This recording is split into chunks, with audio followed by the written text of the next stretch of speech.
नमस्कार, मी सारिका. एस9च्या बातमीपत्रात आपलं स्वागत. एक नजर आजच्या ठळक घडामोडींवर. मुलुंडमध्ये श्री जगन्नाथ पंचरात्र महोत्सवाचा धार्मिक उपक्रमांनी शुभारंभ. मुलुंड निवडणूक आयोगाच्या वतीने मतदारांमध्ये जनजागृती करण्याकरिता पदयात्रा संपन्न. ठाण्यात विविध कलांचे सादरीकरण करीत उपवन कला महोत्सवाची सुरुवात.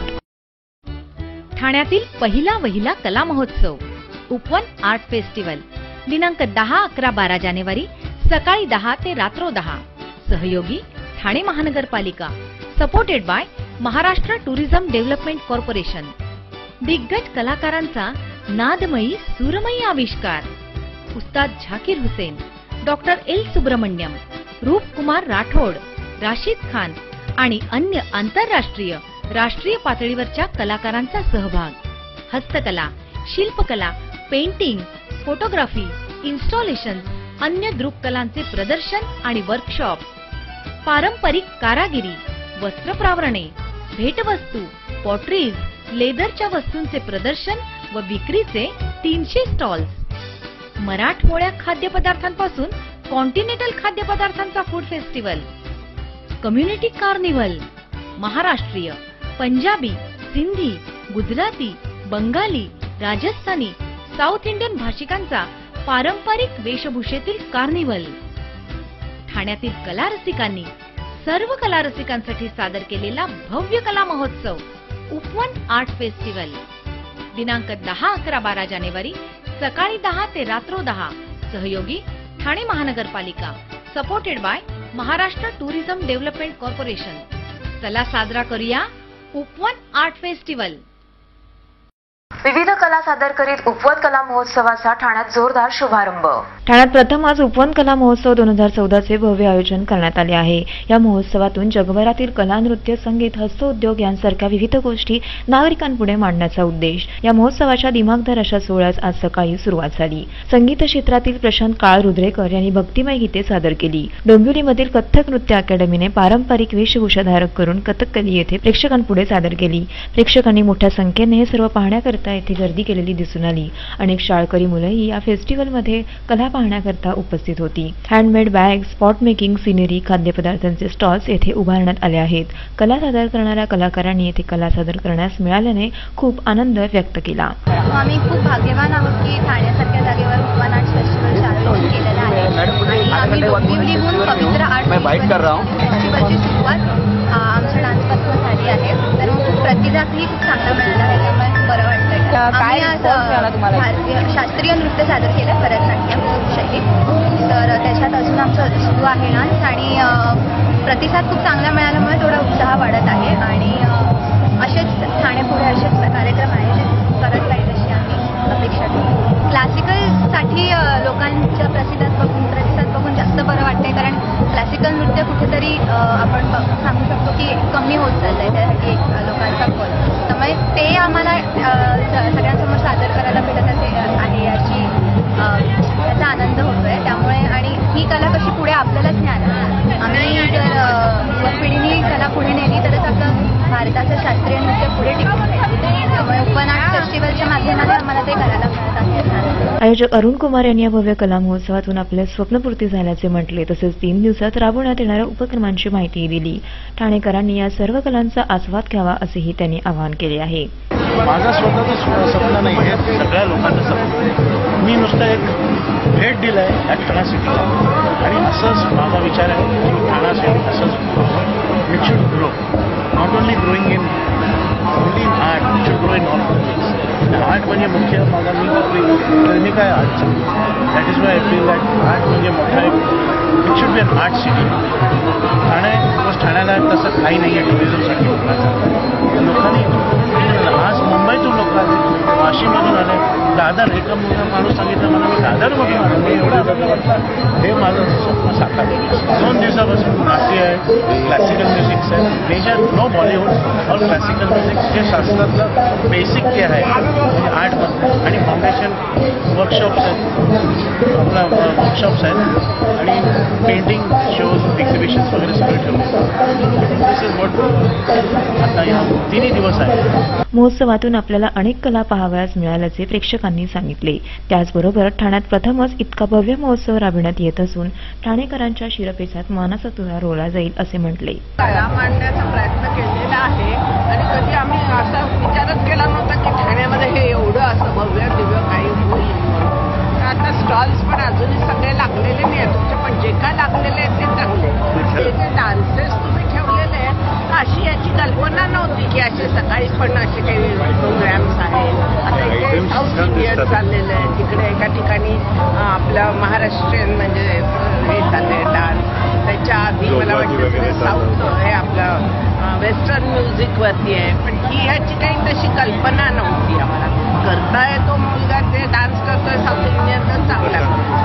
त्या मुली पण सगळ्या तयार होऊन बसलेल्या आहेत त्या एकदम वेल ड्रेस आणि हे त्या तिथे सुद्धा त्यांनी त्याच्यातल्या गाड्यावरती नाचतात ते तर ते चांगले नाचतात. व्हिडिओ जर्नलिस्ट अनिरुद्ध ओसरामकरसह सारिका साळुंखे, SN न्यूज ठाणे.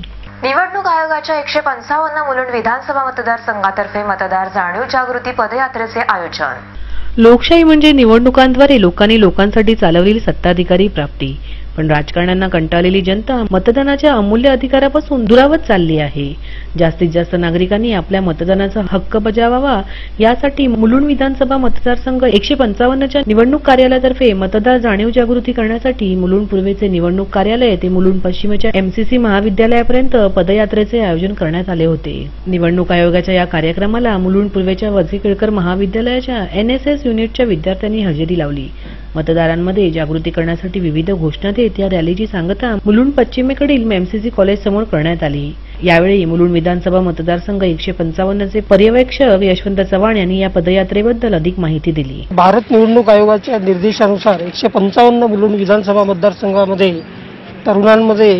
तरुण मतदारांमध्ये जनजागृती करण्याचं काम आम्ही महाविद्यालयीन विद्यार्थी आणि आमचा जो BLO चा जो स्टाफ आहे या ठिकाणी मुलुंड पूर्वकडनं आम्ही सुरू केलं आणि आता पश्चिमेला आम्ही संपूर्ण मुलुंडमध्ये याच्या संदर्भात जागृती केलेली आहे. विद्यार्थ्यांमध्ये आम्ही महाविद्यालयीन स्तरावर परिसंवाद विविध कार्यक्रमाचं आयोजन या सप्ताहामध्ये करून आम्ही मतदारांमध्ये जाणीव निर्माण करण्याचा प्रयत्न केलेला आहे.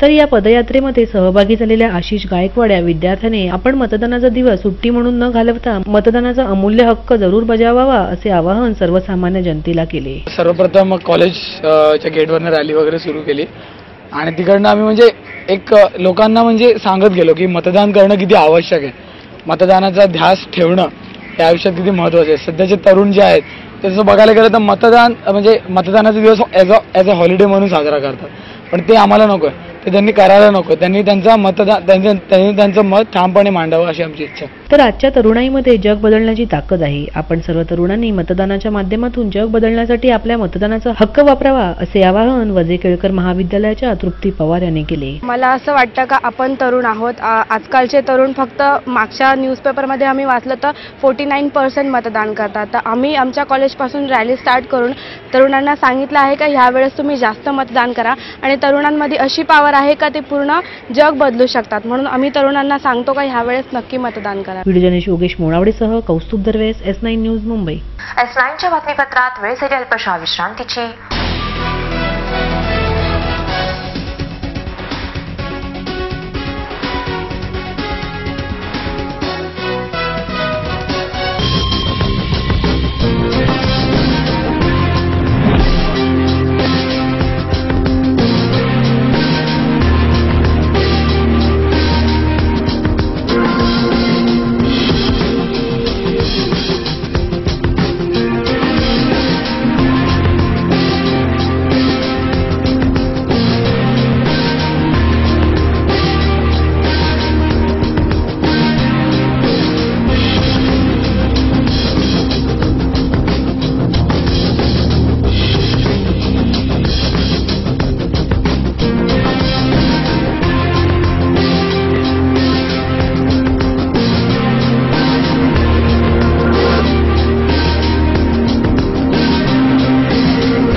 ठाणे महानगरपालिका हद्दीत घर घेताय का? मग ते अनधिकृत तर नाही ना, याची खातर जमा करा. अनधिकृत घर घेणं हा विकणाऱ्यासोबत विकत घेणारा देखील तितकाच दोषी असतो. तेव्हा घराची डोळस खरेदी करा.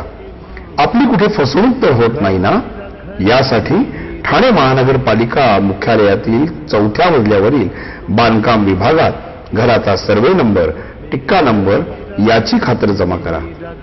घराचं स्वप्न अवश्य करूया साकार, पण अनधिकृत घराचा नका करू कधीही विचार. अधिकृत घर म्हणजे उद्याची देखील निश्चिंती. अनधिकृत घराचे दार म्हणजे डोक्यावर कधीही तोडण्याची टांगती तलवार. जगणं तुमचं होऊ दे सुरेल गाणं, स्वच्छ सुंदर आणि अधिकृत घरांचं हसरं ठाणं.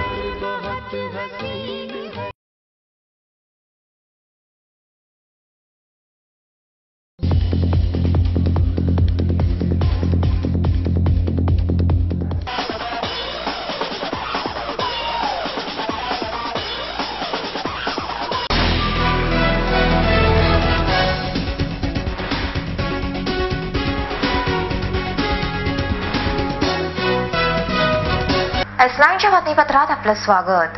सुयश कला क्रीडा मंडळ श्री सिद्धिविनायक मंदिर ठाणे आयोजित व्याख्यानमालेचे पहिले पुष्प गुंफले वीणा वर्ल्डच्या वीणा पाटील यांनी मार्गदर्शन करीत. सुयश कला क्रीडा मंडळ व श्री सिद्धिविनायक मंदिर यांच्या संयुक्त विद्यमाने व्याख्यानमालेचे आयोजन केले आहे. ही व्याख्यानमाला 3 दिवसीय असून या व्याख्यानमालेस महापौर हरिश्चंद्र पाटील, स्थानिक नगरसेवक गिरीश राजे, नगरसेविका रुचिता मोरे, विधानसभा उपसभापती वसंत डावखरे इत्यादी मान्यवर उपस्थित होते. उपस्थित मान्यवरांचा सत्कारही येथे करण्यात आला. व्याख्यानमालेचे पहिले पुष्प गुंफण्यास उपस्थिती लाभली ती वीणा वर्ल्डच्या वीणा पाटील यांची. केसरी टूर्स आणि वीणा वर्ल्ड यासारख्या प्रवासी माध्यमातून त्या सर्वांना परिचित. मकरंद जोशी यांनी वीणा पाटील यांच्याशी संवाद साधत मुलाखतीला सुरुवात केली. जगण्याचा प्रवास या विषयाला अनुसरून जन्मापासून ते वीणा वर्ल्ड इथपर्यंत वीणा पाटील यांच्याशी मकरंद जोशी यांनी चर्चा केली. शिक्षणाची ओढ, त्यात येणारे अडथळे, टुरिझमची सुरुवात, या रोपट्याचे वटवृक्षात झालेले रूपांतर या सर्व गोष्टींचा अनुभव महिला उद्योजिका वीणा पाटील यांनी आपल्या आठवणीतून श्रोत्यांपुढे मांडला. श्रोतेवर्गही हे सर्व ऐकण्यात मग्न झालेले पाहावयास मिळाले. व्हिडिओ जर्नलिस्ट अनिरुद्ध ओसरमकरसह सारिका साळुंखे, S9 न्यूज ठाणे. श्री जगन्नाथ चेतना सेवा समितीतर्फे मुलुंड पूर्वेच्या संभाजीराजे मैदानात श्री जगन्नाथ पंचरात्र महोत्सवाचे भव्य आयोजन. ओरिसाच्या प्रसिद्ध जगन्नाथ पंचरात्र महोत्सवाची मुलुंड पूर्वेच्या संभाजी मैदानात मोठ्या उत्साहात सुरुवात झाली. 5 दिवस चालणाऱ्या या महोत्सवाचे मुंबईत पहिल्यांदाच आयोजन करण्यात आले आहे. 5 दिवस चालणाऱ्या या कार्यक्रमात आरती, नामसंकीर्तन, पारायण, यज्ञ, प्रवचन आणि भजन अशा विविध सांस्कृतिक कार्यक्रमांचे आयोजन करण्यात आले आहे. या महोत्सवाचे आयोजक विश्व ओडिया महासंघाचे SN महुपात्रा यांनी या महोत्सवामध्ये होणाऱ्या विविध सांस्कृतिक कार्यक्रमांची माहिती दिली. त्याचबरोबर तमाम मुंबईकरांनी या कार्यक्रमाचा लाभ घ्यावा असे आवाहन SN महुपात्रा यांनी S9शी बोलताना केले. ये जो प्रोग्राम आयोजन किया गया है जगन्नाथ, जय जगन्नाथ जी का पूरी धाम उड़ीसा से हमारा गजपति महाराज खुद ही इधर पदार्पण किए हैं. उनका एडवाइस से सब काम हो रहा है. जगन्नाथ जी का बड़ा ठाकुर जगन्नाथ जी एक धाम है. हमारा जो भारतवर्ष में 4 धाम है उसमें से एक धाम जगन्नाथपुरी उड़ीसा में है. तो उनका बारे में, उनका संस्कार बारे में, उनका प्रचार के बारे में राजन का गजपति महाराज का एडवाइस से इधर आयोजन किया गया है. इधर जितना उड़िया, नन उड़िया सब लोग हिंदू धर्म के अच्छाई के लिए, मार्गदर्शन के लिए सभी काम प्रचार करा जा रहा है. और इनका जो ऑल भारतवर्ष से सब साधु संत जी आए हैं, उनका आशीर्वाद लीजिए, उनका मार्गदर्शन करेंगे. जितना भी लोग हैं इनका जो 5 दिन हमारा पंचरात्र चल रहा है और 9 तारीख से स्टार्ट हुआ है, 14 तारीख तक चलेगा. मंगलवार को उनका पुनराहुति होंगे.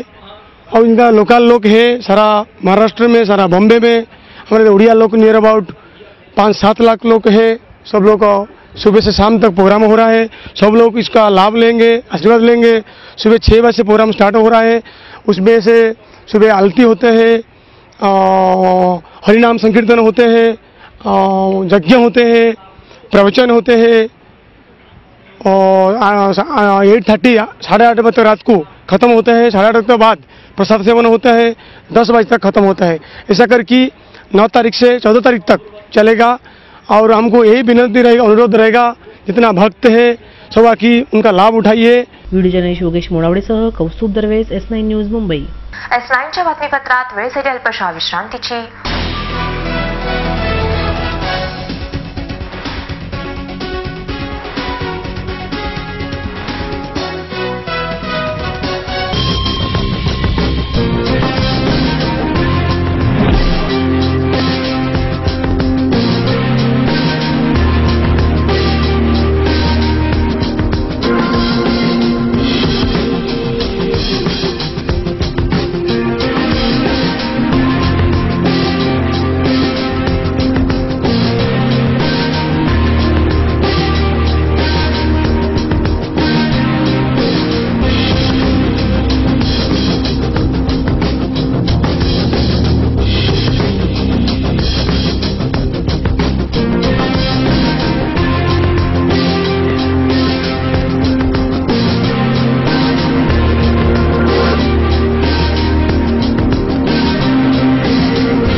ठाणे महानगरपालिका हद्दीत घर घेताय का?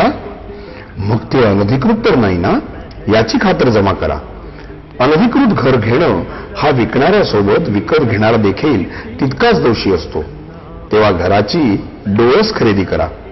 आपली कुठे फसवणूक तर होत नाही ना, यासाठी ठाणे महानगरपालिका मुख्यालयातील 4थ्या मजल्यावरील बांधकाम विभागात घराचा सर्वे नंबर, टिक्का नंबर याची खातर जमा करा। घराचं स्वप्न अवश्य करूया साकार।